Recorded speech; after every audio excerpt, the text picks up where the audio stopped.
Bom dia a todos. Vamos continuar o nosso curso de eletrocardiograma e hoje serão duas aulas, a primeira de taquicardia atrial, a segunda de flutter atrial. E antes da aula, como temos feito das outras vezes, vamos iniciar com os casos clínicos. Então, Fernando, por favor, vamos começar. Bom, primeiro caso número 32, um paciente feminina de 56 anos, com antecedente de DPOC e queixa de palpitações taquicárdicas. Muito bem. Já que vocês estão animados, pelo como eu vi pela manhã, Theo, você não quer dar uma força aqui para nós? Acho que vem bem a calhar esse exame aqui, esse traçado. Se puder descrever para a gente? Bom dia. É um traçado, 12 derivações, que mostra um ritmo regular. Tá, a onda P não é visualizada na derivação D1, D2, nem AVF. Tá? Porém, chama atenção em V1 a presença assim, de uma onda supraventricular em V1. E dá para perceber que são três ondas idênticas, tá? Então, onde o professor está assinalando, ok? E indo para as derivações inferiores, nós vamos ver uma característica de dente de serrote, tá, ok? Com a porção negativa para inferior, mostrando um flutter atrial típico, tá? Porque na derivação inferior elas estão negativas. Tanto é que você, caso aí não dá para fazer, conseguisse colocar um papel e na metade provavelmente na linha de base você veria a porção negativa dessa onda. Então, Theo, se a gente fosse descrever esse traçado, seria um ritmo taquicárdico, regular, com complexo QRS estreito, é isso?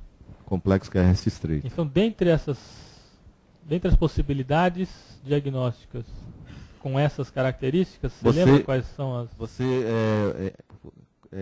levaria em consideração a relação P para QRS.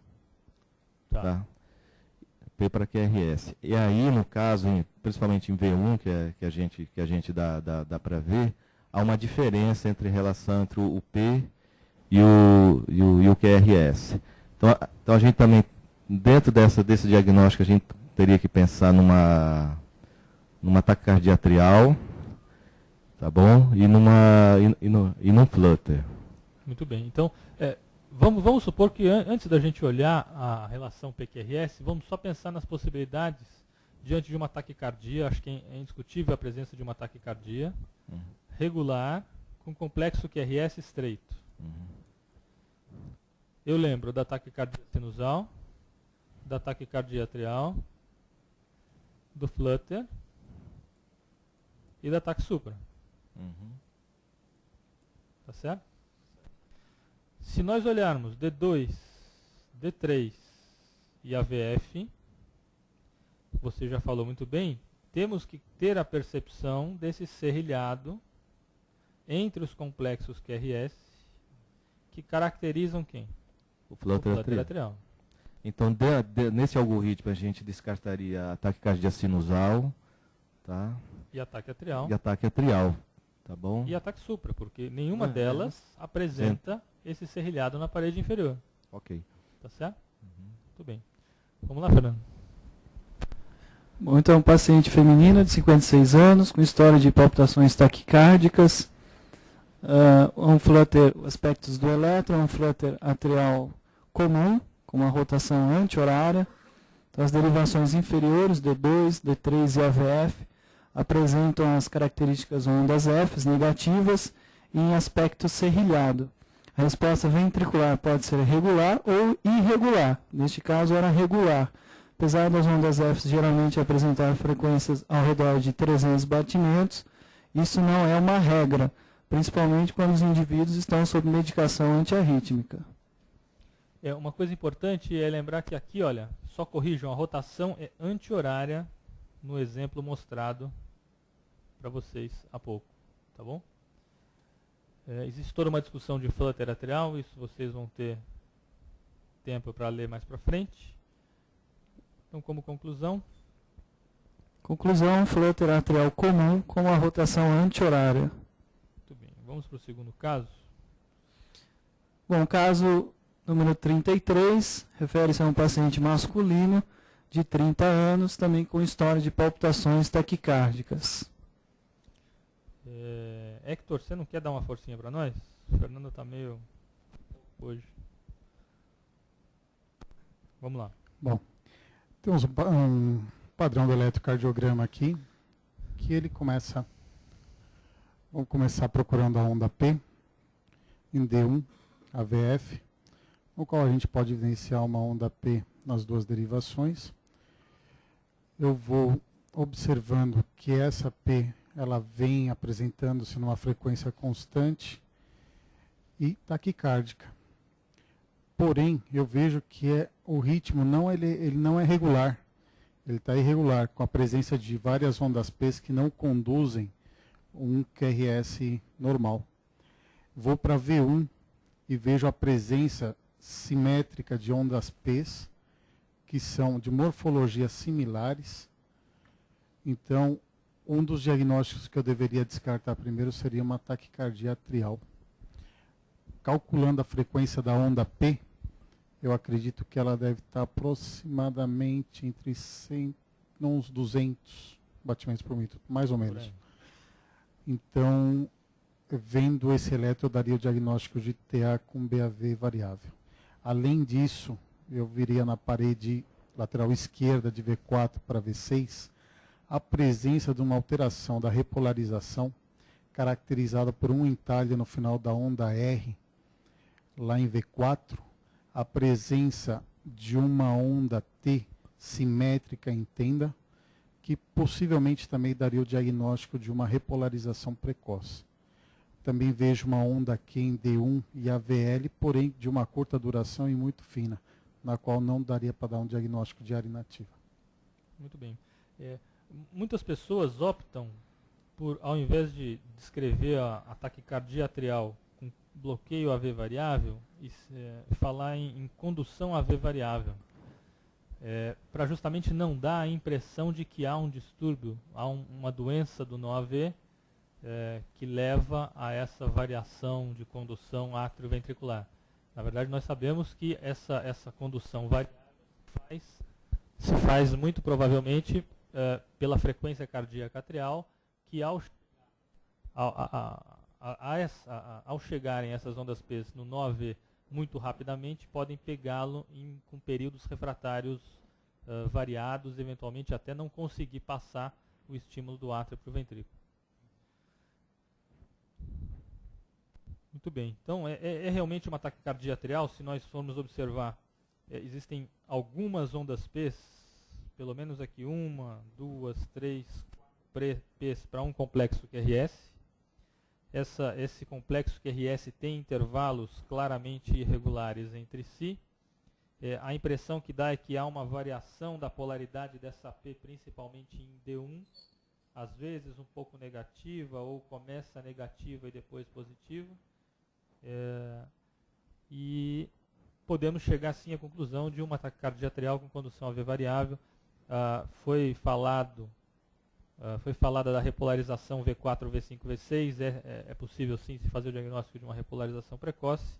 E mais uma vez, essas ondas Qs de D1 e L podem ser só a despolarização septal, ondas Qs muito rápidas, não dá para falar em áreas eletricamente inativas.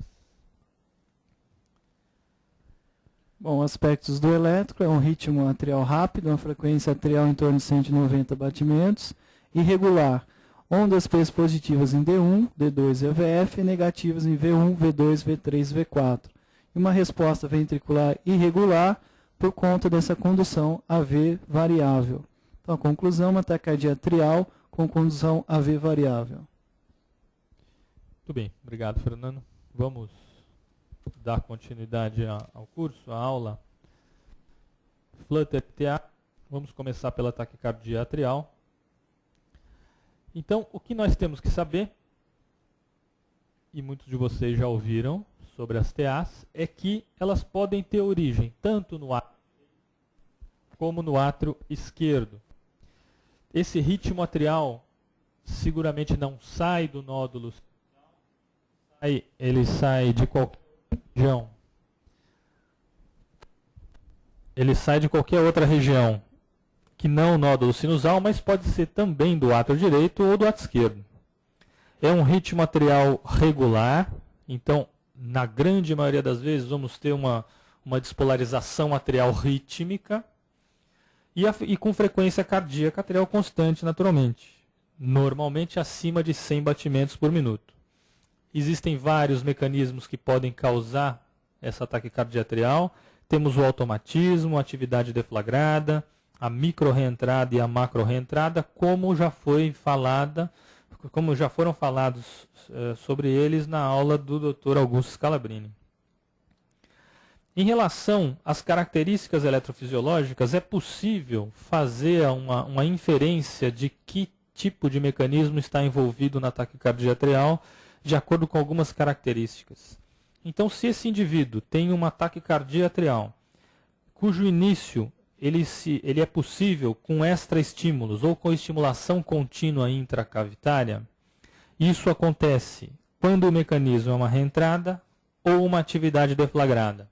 Nós não vamos ver uma taquicardia atrial automática ser iniciada com estimulação atrial intracavitária. Quando o início, através da estimulação contínua, depende da frequência com que se faz essa estimulação e do número de estímulos realizados, temos como mecanismo a atividade deflagrada e não mais a reentrada, nem o automatismo como mecanismo responsável. Quando essa taquicardia atrial ela se interrompe com extraestímulos, vamos ter o mecanismo responsável, a reentrada. Quando o término se faz com estimulação contínua, pode ser tanto a reentrada como a atividade deflagrada. A inibição com overdrive, o que é overdrive? É quando nós estimulamos muito rapidamente por um certo período e subitamente interrompemos essa estimulação. Sabemos que o mecanismo é o automático da taquicardia. Quando existe a aceleração com overdrive, isso pode ser por um mecanismo de reentrada ou atividade deflagrada, e quando o encarrilhamento é possível, apenas a reentrada. Encarrilhamento é uma técnica eletrofisiológica onde nós estimulamos com algumas características esse coração e, dependendo da resposta obtida, se essa resposta for positiva, temos certeza que o mecanismo envolvido é a reentrada. Quando a primeira onda P da taquicardia ela é idêntica à arritmia, um mecanismo normalmente automático, às vezes por atividade deflagrada. E, finalmente, o warm-up. O que é o warm-up? É quando nós vemos um gradativo aumento da frequência atrial até o pico dessa frequência dessa taquicardia. Na grande maioria das vezes, de novo, esse mecanismo é automático, algumas vezes por atividade deflagrada. Como vocês podem ver, existem algumas técnicas, a grande maioria delas, dependentes da estimulação intracavitária, dependentes do estudo eletrofisiológico, para se definir o mecanismo dessas taquicardias. E o que nós vamos ver daqui para frente é como é que isso é possível se diferenciar sem o recurso do estudo eletrofisiológico. Podemos classificar as taquicardias atriais de duas formas. Então, a taquicardia atrial focal conta de um automatismo, já vimos isso também, atividade deflagrada e micro-reentrada. 60% das taquicardias focais vêm do átrio direito, quer seja do anel tricúspide, da crista terminalis, do ósseo do seio coronário, do tecido perinodal ou da auriculeta direita. Os outros 40% vêm do átrio esquerdo, na sua grande maioria das veias pulmonares, pode também vir do ânulo mitral, do seio coronário, do septo interatrial esquerdo e da auriculeta esquerda. Quando a taquicardia atrial é decorrente de uma macro reentrada, ela também pode se originar tanto no átrio direito como no átrio esquerdo. E eletrocardiograficamente, como é que nós chegamos à conclusão que estamos diante de uma TA? Quando nós identificarmos ondas P's antes do nosso complexo QRS. Mais importante até do que encontrar essas ondas P's é caracterizá-las que em D1, D2 ou AVF, essa onda P não será positiva. Por que motivo? Porque sabemos que quando isso acontece, esse estímulo está saindo do nódulo sinusal. Então, esperamos que, diante de uma TA, diante de uma taquicardia atrial, essa onda P vai ter uma polaridade diferente de um ritmo sinusal, diferente de uma taquicardia sinusal. É lógico que se essa taquicardia estiver saindo de uma região muito próxima do nódulo sinusal, eletrocardiograficamente é muito difícil diferenciá-la de uma taquicardia sinusal. Mas como isso não é a regra, o mais frequente é encontrarmos P's precedendo os complexos QRS com polaridades diferentes em D1, D2 ou AVF, isso significa ondas P's negativas numa dessas três derivações. Essa onda P vai ter uma frequência acima de 100 batimentos por minuto e podemos ter uma taquicardia atrial com relação P-QRS de 1 para 1, portanto uma P para 1 QRS, ou 2, 3, eventualmente 4 para 1, mais de uma P para 1 QRS. Quando a relação P-QRS é diferente de 1 para 1, isso facilita bastante o nosso diagnóstico eletrocardiográfico.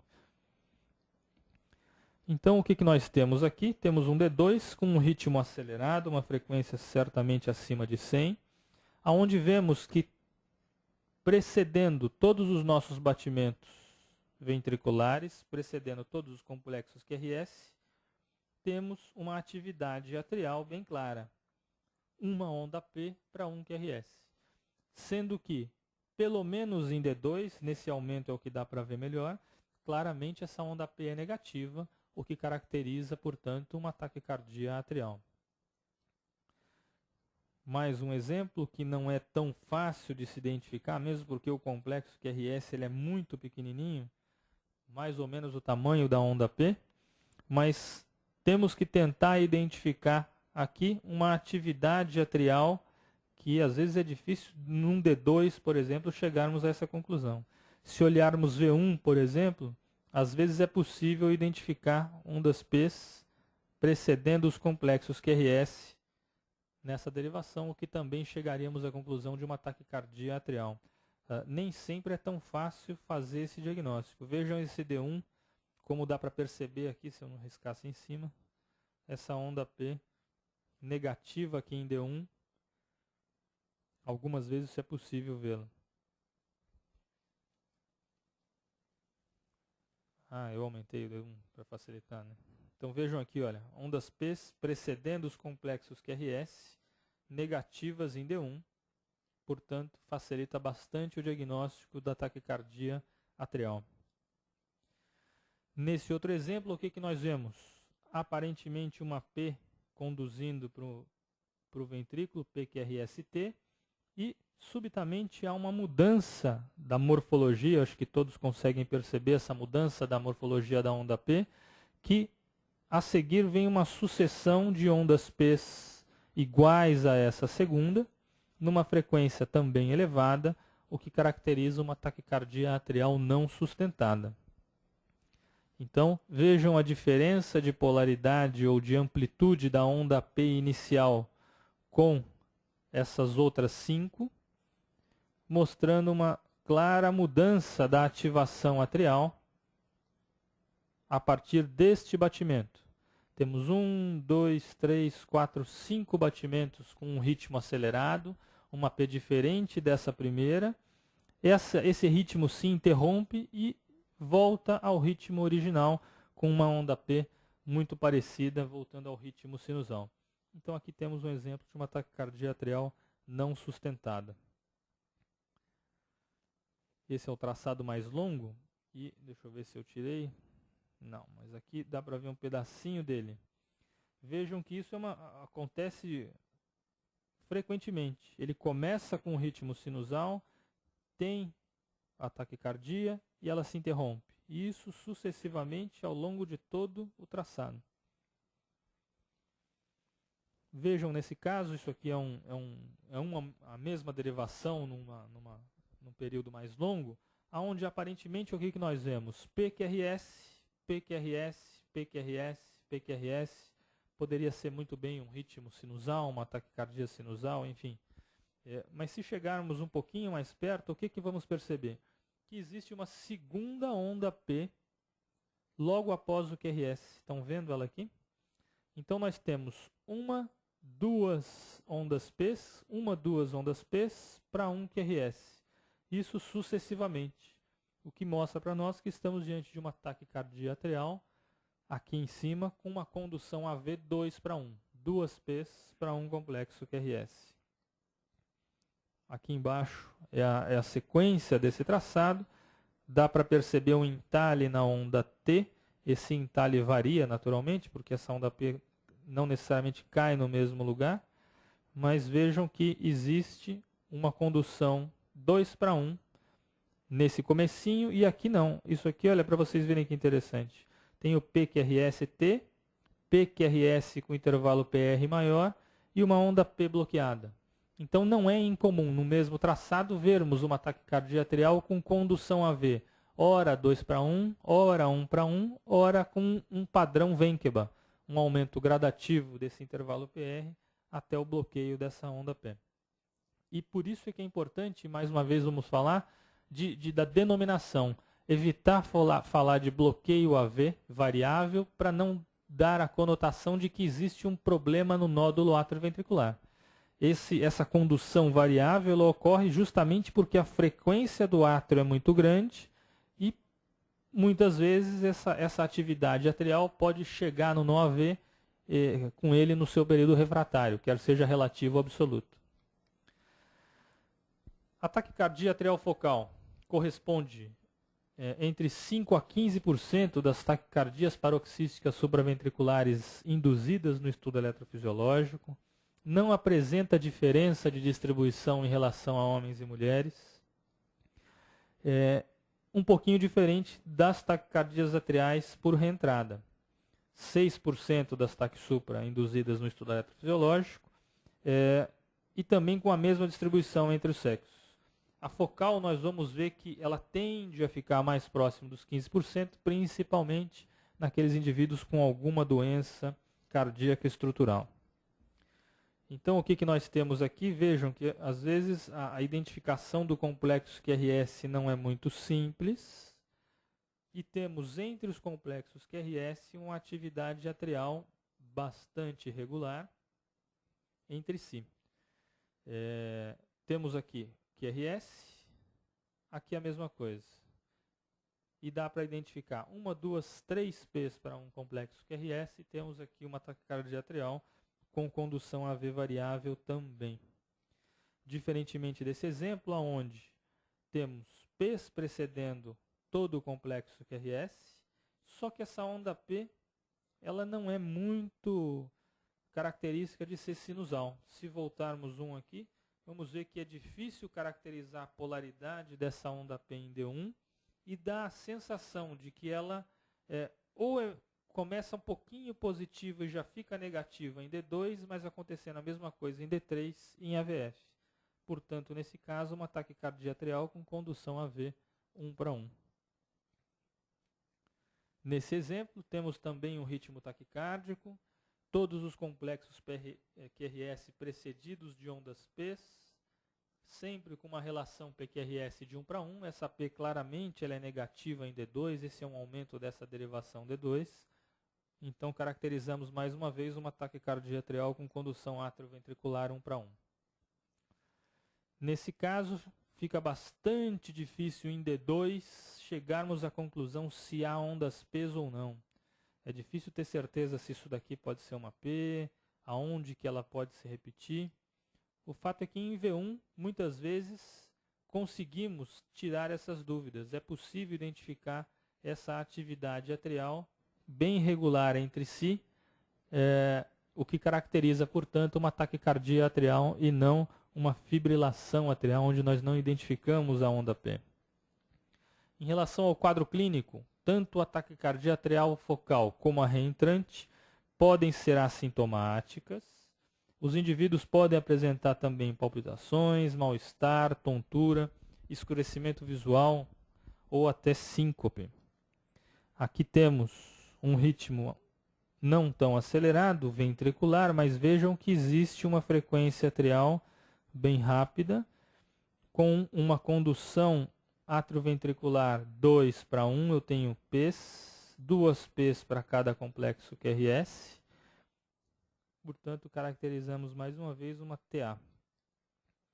Nesse caso, observem aqui, temos um ritmo acelerado, todas as P's precedendo os complexos QRS, e de repente some a onda P que precedia o complexo QRS e a onda T fica mais apiculada.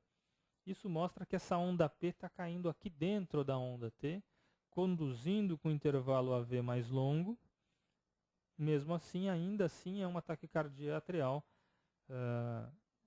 Mais um exemplo de uma TA com condução AV 1:1. Isso que eu estava falando para vocês. Muitas vezes em D2, em AVF, em D1, nós não conseguimos caracterizar o átrio. Não conseguimos caracterizar se tem peso ou não. Ficamos na dúvida, principalmente se o RR é irregular, como dá para ver aqui embaixo, se estamos diante de uma TA ou de uma FA. Nessas situações, o V1 ajuda muito, porque, como sabemos, V1 e D2 são duas derivações que mostram bem a onda P, e dá para perceber aqui em V1 claramente uma atividade atrial regular, bem organizada, entre os complexos QRS. Portanto, é uma taquicardia atrial com condução AV variável. Isso que eu falei para vocês, aqui em D1, D2, às vezes é difícil identificar se existem ondas P, se elas são regulares, se não são, mas o V1 ajuda bastante nessas situações.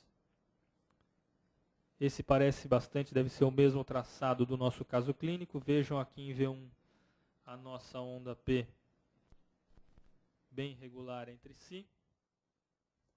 Portanto, uma taquicardia atrial com condução AV variável.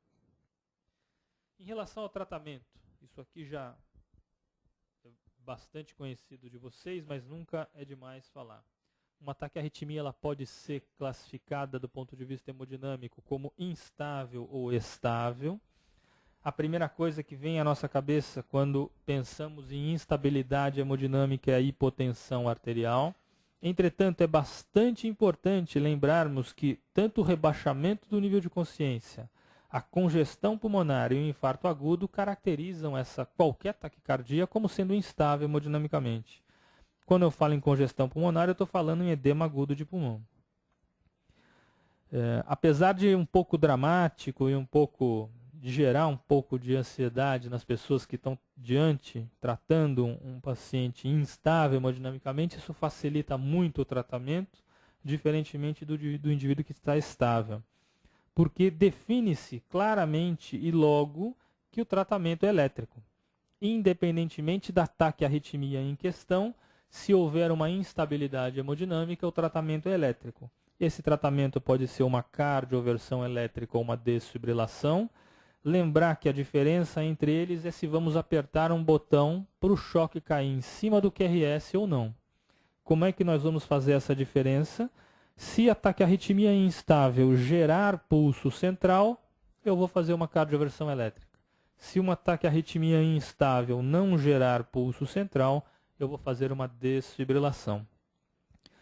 E aqui está o problema da taquiarritmia estável. Apesar do paciente estar bonzinho e tal, tranquilo, vai depender de quem está tratando saber reconhecer a taquicardia e optar por algum tratamento mais adequado para essa taquiarritmia. E aí é que as coisas começam a ficar um pouquinho confusas. Por isso é que quando o indivíduo chega instável é muito mais fácil. Se ele chegar estável, na maioria das vezes opta-se pela cardioversão química. Entretanto, a opção da cardioversão elétrica existe também para esses pacientes. Lembrar sempre de sedar o paciente na cardioversão elétrica, porque o choque dói, e sincronizar o aparelho. Precisamos apertar o botãozinho para termos certeza que esse choque vai ser deflagrado em cima do QRS e não eventualmente darmos o azar desse choque cair na fase 3 da repolarização, que é o período refratário relativo, e podendo gerar uma fibrilação ventricular. Aqui nós temos um ritmo que não me parece sinusal, pelo menos aqui no começo, e subitamente existe um aumento da frequência atrial, vejam aqui, com condução atrioventricular 1:1, também uma taquicardia atrial. Nesse caso também a mesma coisa, vejam que o ritmo começa com um PR, esse PR aumenta e ele aumenta e bloqueia essa onda P aqui. Uma taquicardia atrial com comportamento tipo Wenckebach, aumento progressivo do intervalo PR com bloqueio da onda P. De novo, um ritmo um pouco acelerado, todos os complexos QRS precedidos de ondas P's. Essas P's são negativas em D2, em AVF, portanto uma taquicardia atrial.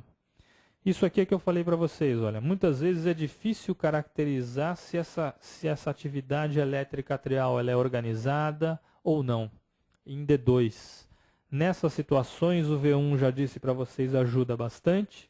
Observem aqui nas setas a bem organizada atividade atrial, equidistante entre si, com a mesma morfologia da onda P.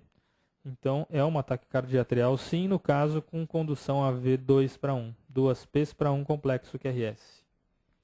Em relação ao tratamento, ambas, tanto a focal quanto a reentrante, temos que identificar o fator precipitante. O que nós vemos é que, na grande maioria das vezes, as taquicardias atriais são secundárias a algum processo. Quer seja uma doença pulmonar obstrutiva crônica exacerbada, indivíduos com infarto do miocárdio, ou com hipóxia, ou infecção, algum distúrbio metabólico, intoxicação medicamentosa ou até por álcool. Identificadas essas situações e feitas as condutas para o tratamento individual de cada uma delas, muito provavelmente em pouco tempo essa taquicardia atrial será revertida. Naturalmente, identificar as comorbidades em que essas taquicardias atriais aparecem, então, idosos com doença do nódulo sinusal, pós-operatórios de cirurgia cardíaca e cardiomiopatias. Nessas duas últimas situações, esperamos encontrar cicatrizes atriais que vão ser as responsáveis pelas reentradas, os mecanismos de reentrada que falamos há pouco dessas taquicardias atriais. Em relação ao tratamento farmacológico, temos à disposição os beta-bloqueadores, os bloqueadores de cálcio, amiodarona, sotalol e propafenona. Mas lembrar que, inicialmente, o nosso tratamento para TA é do fator desencadeante e não da taquicardia atrial propriamente dita. Em algumas situações, a ablação com catéter está indicada para o tratamento da taquicardia atrial. Às vezes não é muito simples diferenciar uma TA de uma ataque sinusal. Se pegarmos um traçado como esse, ambas as possibilidades podem ser corretas. Vejam que existe uma onda T que tem um entalhe, portanto tem uma onda P aqui. Essa onda P precede todos os complexos QRS. Temos uma condução AV, atrioventricular, de 1:1. Poderia ser tanto um ataque sinusal como um ataque atrial. Teríamos que olhar D1, D2 e AVF para tentar caracterizar a polaridade da onda P, mas lembre-se que, no fundo, não faz muita diferença chegarmos à conclusão se estamos diante de uma TA ou de uma ataque sinusal, já que ambas são secundárias a algum processo, a algum fator desencadeante. Então temos que identificar sim esse processo, tratar esse processo, quer seja com oxigênio, tirar a dor, volume, sangue, qualquer coisa, que esteja desencadeando essa taquicardia e esperar a reversão da mesma.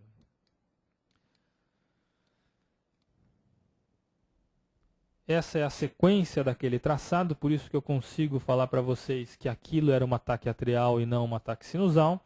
Temos aqui uma condução AV 2:1, portanto dá para caracterizar tranquilamente agora sim um ataque sinusal e falar que a anterior era um ataque atrial.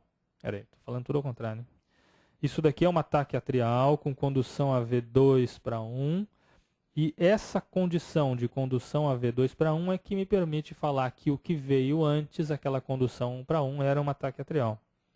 Vejam que logo na sequência ele volta àquele padrão que vimos anteriormente de condução 1 para 1.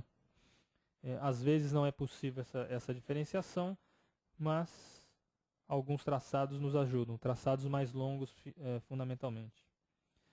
Em relação à taquicardia arterial multifocal, que muito se fala, mas efetivamente pouco se vê. Não é uma taquicardia muito comum. É um ritmo arterial acelerado, normalmente com frequência acima de 90 batimentos por minuto. E vamos identificar claramente 3 morfologias de ondas P com 3 intervalos PR diferentes. Isso é o que vai caracterizar uma taquicardia atrial multifocal. Então, 3 P's diferentes com 3 intervalos PR também diferentes entre si. Aqui podemos falar que temos uma P com um intervalo PR, e há uma discreta mudança dessa morfologia de P com esse PR, é o mesmo acontecendo aqui na frente e aqui sucessivamente. Dessa maneira, aqui, por exemplo, vejam, temos uma P com um PR, essa P muda, o PR muda também. Temos aqui uma outra P bem positiva com um PR também diferente. Portanto, dá para caracterizar uma taquicardia atrial multifocal. Diferentemente da outra, essa aqui é a sua sequência do traçado mais longo, né? O que eu falei já para vocês das mudanças de P e de PR. Em relação aos mecanismos eletrofisiológicos envolvidos, normalmente é um automatismo anormal ou atividade deflagrada. Pode haver uma condução anormal intraatrial, átrio-nodal ou átrio-ventricular, normalmente decorrentes de cicatrizes dentro desse átrio. E isso é o que nós vamos encontrar como exemplos de uma taquicardia atrial multifocal. Temos intervalos PR e ondas P diferentes, pelo menos 3 exemplos de P's com PRs diferentes. Aqui mais um traçado, vejam, olha, uma P claramente negativa com um intervalo PR, essa P torna-se positiva com um intervalo PR mais curto e uma onda P menorzinha com um PR diferente. Vejam, portanto, que, de novo, uma taquicardia atrial multifocal. Na grande maioria das vezes, a TA multifocal tem condução atrioventricular 1 para 1. Vamos ter uma P para um QRS na maioria das vezes. Vejam que ela é bastante difícil de aparecer, então uma incidência de 0,05 a 0,32% de todos os eletros de um hospital geral. Se pegarmos apenas os pacientes internados, aumenta um pouquinho, mas não é nenhum espetáculo, 0,37%, e normalmente com pessoas de mais idade. De novo, para vocês fixarem bem, P's e PRs, pelo menos 3, com morfologias e intervalos diferentes entre si. Dá para caracterizar bem essas diferenças de P e PR. E sempre com condução atrioventricular de 1 para 1. De novo, P negativa, P muito positivo, uma P trifásica, um negócio completamente maluco, né? E isso vai se sucedendo ao longo do traçado. É muito comum a TA multifocal estar associada a doenças cardíacas, quer seja doença arterial coronária, valvopatia, indivíduos hipertensos com insuficiência cardíaca ou congestão pulmonar. Doenças pulmonares, então insuficiência respiratória aguda, pneumonia, embolia pulmonar, hipóxia, hipercapnia, acidose, intoxicação por aminofilina, por teofilina ou até isoproterenol. E uma miscelânea, então, já foi descrita a TA multifocal por intolerância à glicose, indivíduos com hipocalemia e hipomagnesemia e insuficiência renal crônica. De novo, condução 1 para 1, atrioventricular, mas com pelo menos 3 P's e 3 PRs diferentes, o que caracteriza a TA multifocal. Mais uma vez, diante de uma TA multifocal, como na taquicardia atrial, temos que identificar o que está desencadeando essa taquicardia. Temos que tirar o fator precipitante. Eventualmente, para controlar a frequência, inicialmente podemos fazer alguma medicação, como a amiodarona ou beta-bloqueador, mas fundamentalmente temos que tirar o que está precipitando a taquicardia atrial.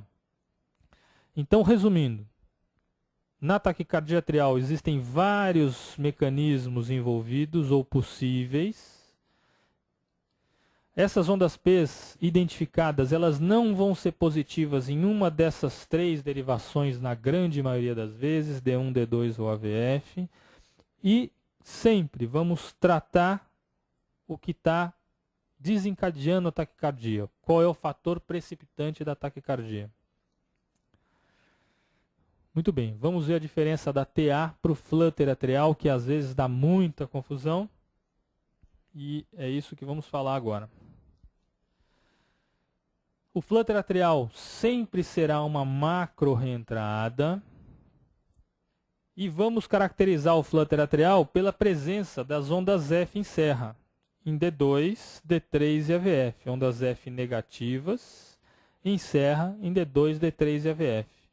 Habitualmente veremos uma frequência cardíaca atrial com mais ou menos 300 batimentos por minuto e metade da frequência ventricular. Vamos ver um QRS com 150 batimentos por minuto.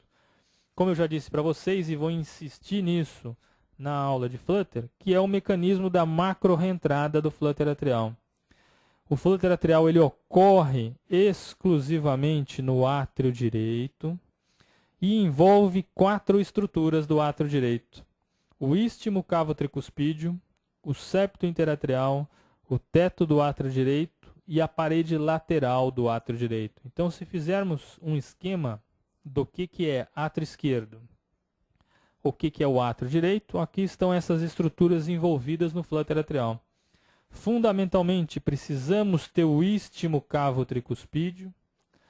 Todos nós temos septo interatrial, teto do átrio direito, parede lateral do átrio direito.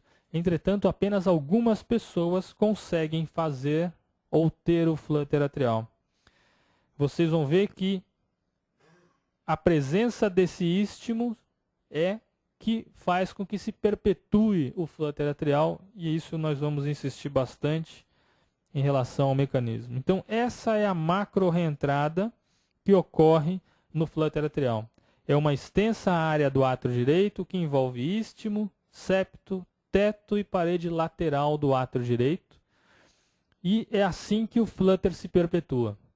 Isso aqui claramente é muito diferente de uma fibrilação atrial e muito diferente de uma taquicardia atrial.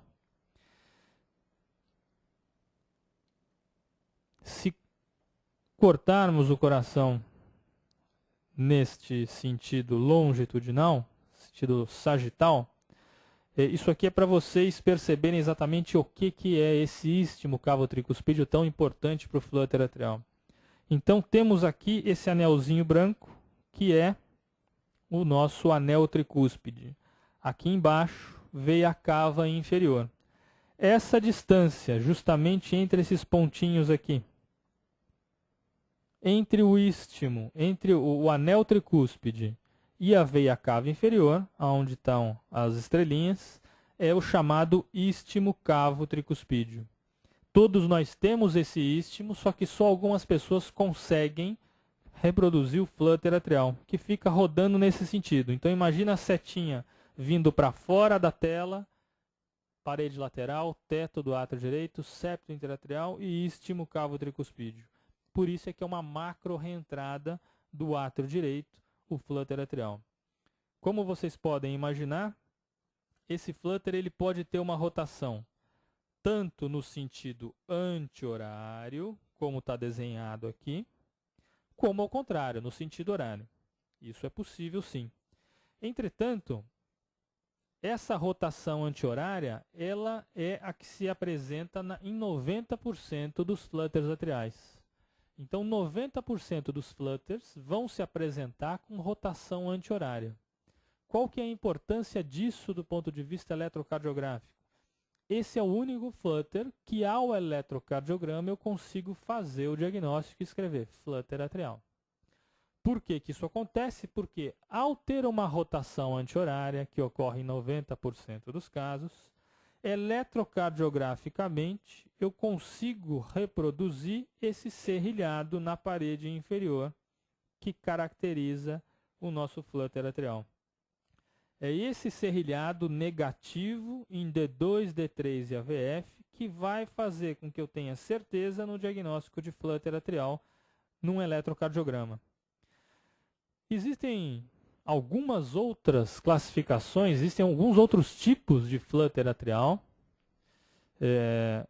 que não vem ao caso. Isso aqui é para vocês saberem que existe. Então, do que estamos falando? Do flutter atrial típico e do típico reverso.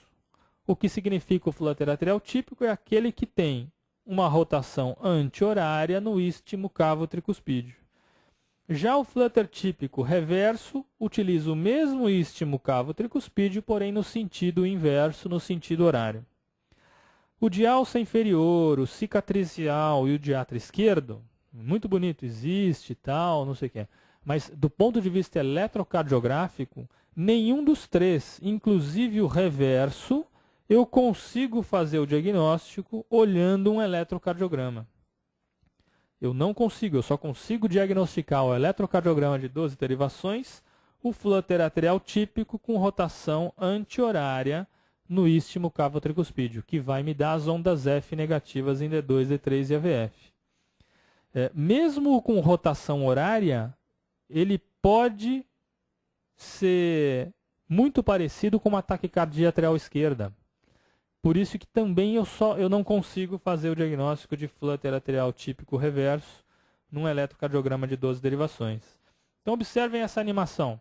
É justamente o que eu acabei de falar para vocês da tal da macro reentrada.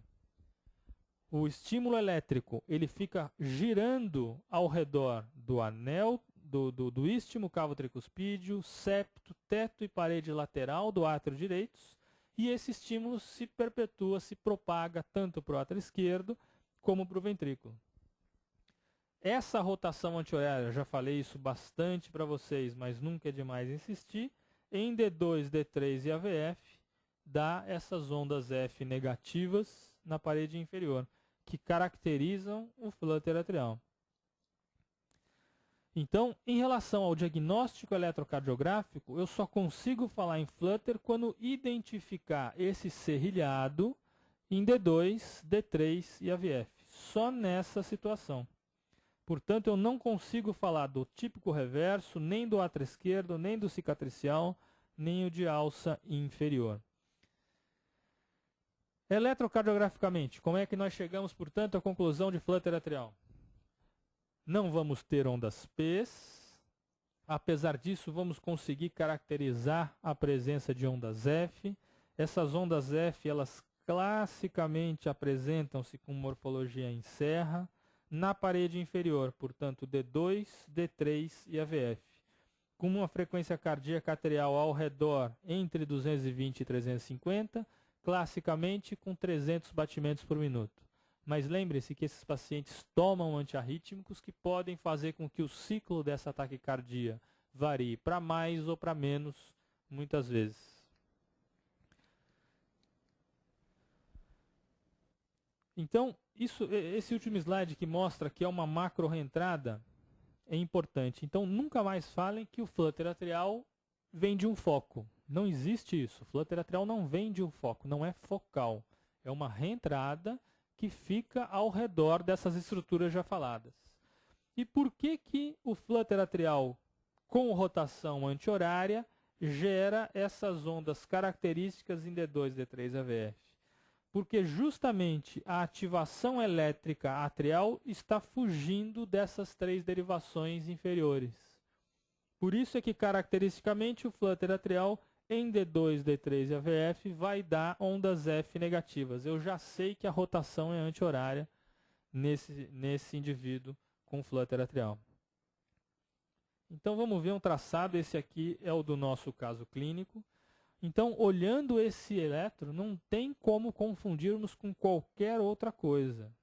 Ao identificarmos esse serrilhado na parede inferior, isso só pode ser caracterizado como flutter atrial. Tudo bem? Isso foi o que o Theo tinha comentado, eu não sei se ficou claro para todos, mas vale a pena reforçar. Algumas vezes, nós temos um pouco de dúvida se estamos falando se estamos vendo uma onda F negativa ou positiva na parede inferior. Porque isso é fundamental. Essa onda F ela tem que ser negativa para podermos caracterizar o diagnóstico de flutter atrial.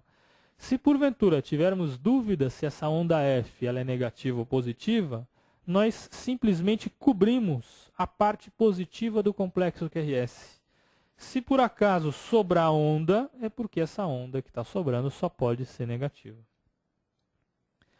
Aqui mais uma vez, vejam que em D2, D3 AVF existe um serrilhado nas 3 derivações inferiores. E se houver dúvida se elas são negativas, aqui não há essa dúvida, porque claramente elas são negativas, temos apenas que cobrir a parte positiva do complexo QRS e vamos ver que vai sobrar apenas as ondas F negativas. Vejam que até agora eu não falei em regularidade ou irregularidade do flutter atrial. Esse é outro conceito que muitos têm de que o flutter atrial é sempre regular. Até agora eu nem mencionei nenhuma nem outra coisa. Isso significa que o flutter pode ser tanto regular quanto irregular. Não é a regularidade dele que vai falar se eu estou diante de um flutter ou não. E sim essas ondas F na parede inferior. Vejam aqui D2, D3 AVF de novo. Ondas F negativas. Caracterizando, portanto, um flutter atrial, nesse caso regular, com condução AV2 para 1. 2 ondas F para 1 QRS. O que acontece quando o flutter atrial ocorre no sentido horário? Isso pode acontecer, já que ele roda para um lado, nada impede dele poder rodar para o outro. Ele vai utilizar exatamente as mesmas estruturas do átrio direito que o flutter anti-horário utiliza. A diferença é que essas ondas F elas vão se mostrar positivas na parede inferior, D2, D3 e AVF. Qual que é o problema dessas ondas F positivas em D2, D3, AVF? O problema é que muitas taquicardias ou algumas taquicardias atriais esquerdas, que saem principalmente da veia pulmonar superior direita, quando esse estímulo chega do lado direito, no átrio direito, ele faz essa mesma rotação horária.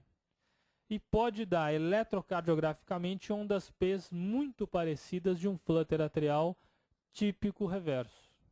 Por isso é que, para evitar errar o diagnóstico, nós falamos que estamos diante de uma taquicardia atrial sensu lato. E não conseguimos, portanto, caracterizar o flutter atrial nessas situações, mesmo podendo ser um típico reverso. Então, o que acontece? Nessa situação de rotação horária, o estímulo está vindo em direção à parede inferior, às derivações inferiores. E nós sabemos que toda vez que o estímulo elétrico vai em direção às derivações, ele gera ondas positivas. Por isso é que em D2, D3 AVF, eu vou ter esses morrinhos positivos, estão vendo aqui? Nessas 3 derivações inferiores. Nessas situações, eu vou insistir nisso, isso poderia ser uma taquicardia atrial esquerda. Então, para não errar o diagnóstico, eu falo que é uma taquicardia atrial, o flutter atrial não deixa de ser uma taquicardia atrial, e não falo em flutter atrial. Então, eletrocardiograficamente, eu só consigo diagnosticar com certeza o flutter atrial típico, ou com rotação anti-horária. Vejam a diferença de D2, D3 AVF, aqui está D2, aqui está D3 e aqui está VF, em relação às ondas P. Flutter atrial típico, ondas F negativas nessas derivações inferiores. Já o típico reverso, essas ondas F são positivas nessas derivações. É lógico, no flutter atrial reverso vocês podem ouvir que essas ondas F são mais rápidas, enfim, eletrofisiologicamente é mais difícil fazer o encarrilhamento, mas na prática, com o eletrocardiograma, só o típico, portanto, com rotação horária e ondas F negativa em parede inferior, é que nós conseguimos fazer esse diagnóstico eletrocardiográfico. Incidência do flutter, 0,88%, menos de 1% na população geral, claramente aumenta com a idade, da mesma forma que a fibrilação atrial, e compreende 10% das taxupra de uma forma geral. Predomínio no sexo masculino. Vejam mais um exemplo de flutter atrial, essas ondas F claramente negativas na parede inferior, por isso é que eu falo que se houver dúvida se elas são positivas ou negativas, a gente cobre a parte positiva do complexo QRS, e o que sobrar, se sobrar, é porque elas são negativas definitivamente. Portanto, um flutter atrial. De novo, características ondas F na parede inferior e negativas. Os indivíduos podem se apresentar assintomáticos, porém, muitas vezes com palpitações, mal-estar, tontura, escurecimento visual e síncope, da mesma forma que indivíduos com as taquicardias atriais que falamos há pouco. Vejam essa parede inferior, nem sempre é muito claro, nem sempre é muito fácil identificar esse serrilhado na parede inferior. Às vezes precisamos treinar o olho para lembrar que isso aqui é um serrilhado. E se der dúvida se essa onda F é negativa ou positiva, vejam aqui, o que sobra é negativo. Nós hoje mesmo lá embaixo vimos uns 2 ou 3 traçados que poderia gerar alguma dúvida, mas chegamos à conclusão que era um flutter atrial. Vejam esse exemplo aqui, não, ele está sem aumento, mas é para termos a percepção de que há um serrilhado em D2, D3 e AVF. Aqui está o aumento, beleza. Vejam aqui, D2, D3 e AVF com um serrilhado negativo. Isso fica mais claro, mais evidente quando cobrimos a parte positiva do complexo QRS. Muitas vezes há doenças associadas em quem tem flutter atrial, quer seja uma hipertensão arterial ou até uma doença coronariana, valvopatia, doença do nódulo sinusal e DPOC. Aqui temos mais um D2, D3 AVF com serrilhado negativo nessa parede inferior. Se houver dúvida, mais uma vez, cobrimos os QRS, a parte positiva dos QRS. Vejam de novo, olha, nem sempre é um serrilhado tão bonitinho, né? Então temos que ficar mais atentos nessas situações. Às vezes ele é um pouco melhor, mas temos que lembrar que se houver o serrilhado, não interessa o resto, é um flutter atrial sempre. E aí, o flutter atrial é uma arritmia benigna? O que vocês acham? Durante muito tempo ele sim foi considerado uma arritmia benigna, que não teria maiores implicações clínicas para os pacientes. Entretanto, não foi bem assim o que se caracterizou ao longo dos anos. Uma publicação já não tão recente, de 2001, entretanto vale a pena ser lida, publicado no American Journal. O que o autor fez? Seguiu por 8 anos indivíduos para saber se eles teriam eventos embólicos ou não nesse segmento. Uma quantidade apreciável de pacientes, quase 750 mil indivíduos. Havia o grupo que tinha apenas um flutter atrial, 17 mil. Um grupo com fibrilação atrial exclusivamente, 337 mil. E um grupo controle, naturalmente, que não tinha nem FA, nem flutter atrial, 395 mil pacientes. Ele excluiu aqueles que apresentaram acidente vascular cerebral na admissão, ou que houvesse inicialmente ele já tivesse caracterizado inicialmente uma mudança de grupos, quer dizer, indivíduos do grupo da fibrilação atrial que apresentavam flutter já no início, ou indivíduos do grupo controle, portanto que não eram para ter arritmia, que já tinham apresentado na hora da entrada do trabalho flutter ou FA. Tentar deixar o mais homogêneo possível. O que nós sabemos é que essa curva é desse estudo, mas sabemos que ao longo dos anos a incidência de FA tende a aumentar, uma vez que a idade é um dos fatores importantes para o surgimento da fibrilação atrial e, consequentemente, a fibrilação atrial é fator de risco, sim, de fenômenos embólicos. Quem são esses indivíduos que ao longo dos anos tendem a apresentar maior incidência de fibrilação atrial? Aqueles com insuficiência cardíaca, com doença reumática, hipertensão arterial e diabetes. E olhem que interessante a curva apresentada ao longo dos 8 anos em relação aos eventos embólicos desses grupos. Então, bastante esperado que, ao longo de 8 anos, uma pequena porcentagem de indivíduos do grupo controle, portanto, que não tinham arritmia, uma pequena porcentagem apresentou eventos embólicos. E, numa porcentagem muito semelhante entre o grupo controle e esse com flutter atrial isolado, também apresentou alguns eventos embólicos, porém numa quantidade discreta ou muito pequena, ou comparável ao grupo considerado normal. Portanto, esse é o flutter atrial benigno. Esse é o flutter atrial que não requer preocupações, pelo menos em termos de eventos embólicos. Mas vejam o que foi encontrado. Nada de muito espetacular no grupo da FA. Sabemos que FA é fator de risco sim para fenômenos embólicos, e aqui está a curva desse estudo, que mostrou que ao longo dos 8 anos, significativamente, esse grupo teve mais eventos embólicos que o grupo controle, bem esperado, do que em relação ao grupo com flutter atrial isolado. Entretanto, esse último grupo é o que chamou a atenção. Era um grupo que ao longo dos anos, apesar de ter um flutter atrial isolado, que foi caracterizado inicialmente, ao longo do segmento ele apresentou episódios de fibrilação atrial, documentado com Holter ou com teste ergométrico ou mesmo com eletrocardiograma.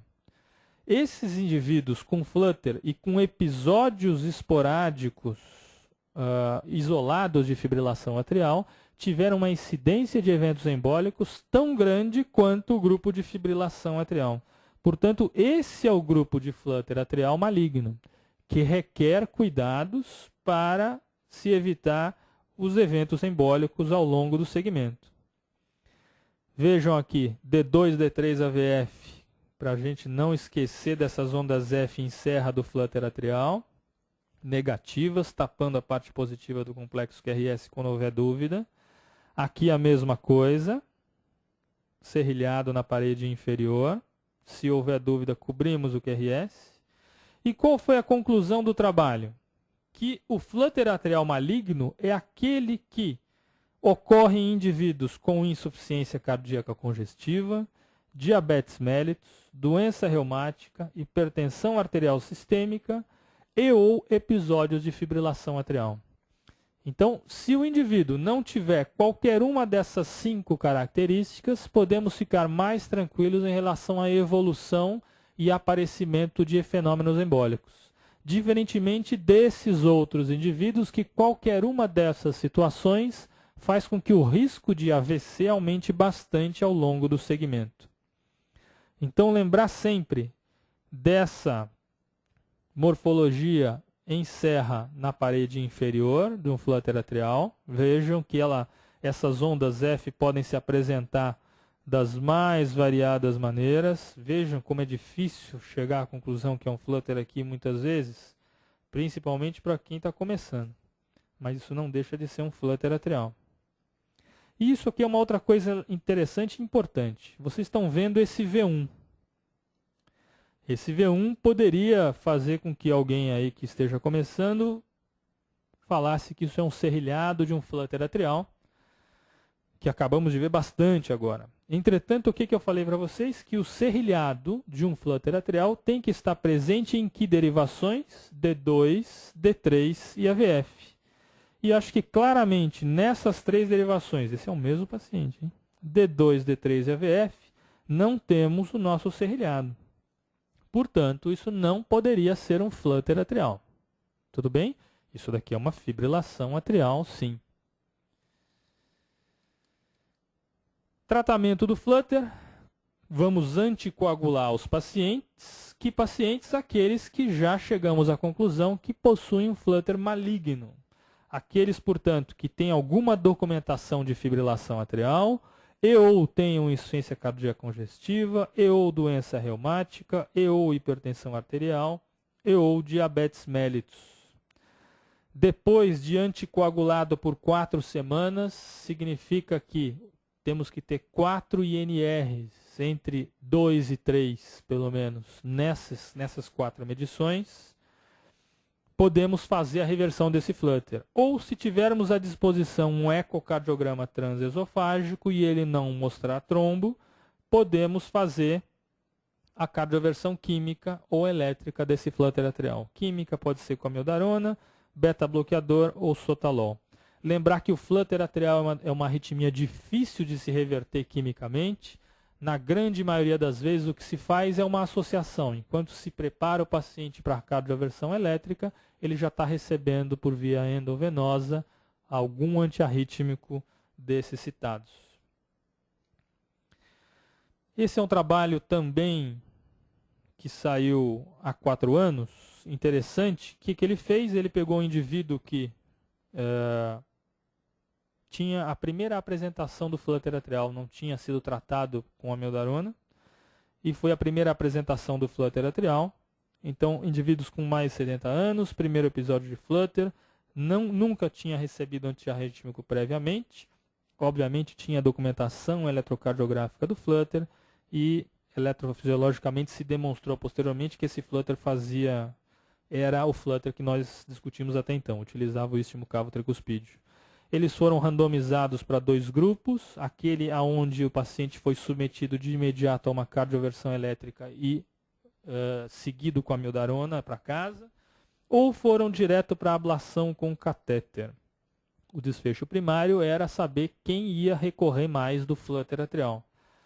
Naturalmente, aconteceu o mais esperado. O grupo que recebeu cardioversão elétrica e antiarrítmico, ao longo do segmento, teve claramente muito mais recorrência do que aqueles submetidos à ablação com catéter.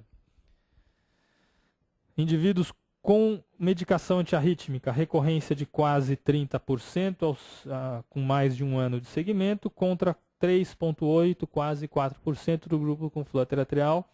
Portanto, a ablação promoveu uma redução de mais de 80% na recorrência do flutter atrial ao longo do segmento, com diferença significativa de valores estatísticos bastante significativos. O que é a ablação do flutter atrial? Isso aqui é aquela mesma imagem, aquele desenho que eu mostrei no começo com o coração aberto. O catéter está entrando pela veia cava inferior, estão vendo a veia cava aqui? Esse aqui é o anel tricúspide, portanto ele está se posicionando no istmo cavo tricuspídeo. Sabemos que o istmo cavo tricuspídeo é parte fundamental dessa manutenção do flutter atrial. Então o que se faz, nada mais, nada menos do que pontos de cauterização subsequentes, desde o anel tricúspide até a veia cava inferior. Para quê? Para se evitar a reentrada, a macro reentrada que utiliza essa região. Esse é o objetivo do flutter atrial. Esse é o posicionamento dos catéteres durante o estudo eletrofisiológico. Não temos um catéter aqui no ósteo do seio coronário, dentro do seio coronário, um na parede lateral do átrio direito. Esse aqui é o catéter de ablação. Mais ou menos é isso. Os átrios estão sobrepostos aos ventrículos. Temos o septo interatrial aqui no meio. Então aqui é só um exemplo que durante a aplicação de radiofrequência, o indivíduo está em flutter atrial, ele sai em ritmo sinusal. Lembrando que o flutter atrial é uma taquicardia que eu não preciso que ela esteja presente durante a ablação, porque eu já sei pelo eletro que ela passa naquela região do istmo. Então é só eu chegar no istmo, fazer a cauterização desde do anel tricúspide até a veia cava e fazer os testes se o estímulo passa ou não passa por esse istmo depois de feito todo o trajeto da cauterização. Em relação aos resultados, aqui o que mais interessa é em relação ao flutter atrial. Sucesso entre 90% e 95%. Nós já vimos isso com um estudo de 2006 que comparou a abordagem com antiarrítmico e ablação com catéter. Então, resumindo, o flutter atrial é uma macro reentrada, não é focal, não vem de um foco. Caracteristicamente, ao eletro, vamos identificar ondas F em serra em D2, D3 AVF, como estamos vendo aqui. Devem ser anticoagulados aqueles pacientes que têm episódios de FA, ICC, doença valvar, hipertensão e diabetes. E nunca falem que o flutter tem que ser regular, porque ele pode ser irregular. E atualmente a ablação com catéter é o tratamento de escolha, principalmente para quem tem esse tipo de fator de risco de fenômeno embólico. Nós estaremos eliminando um dos riscos de embolia ao longo do segmento desse paciente. Era isso, estamos aqui para tirar as dúvidas. Muito obrigado.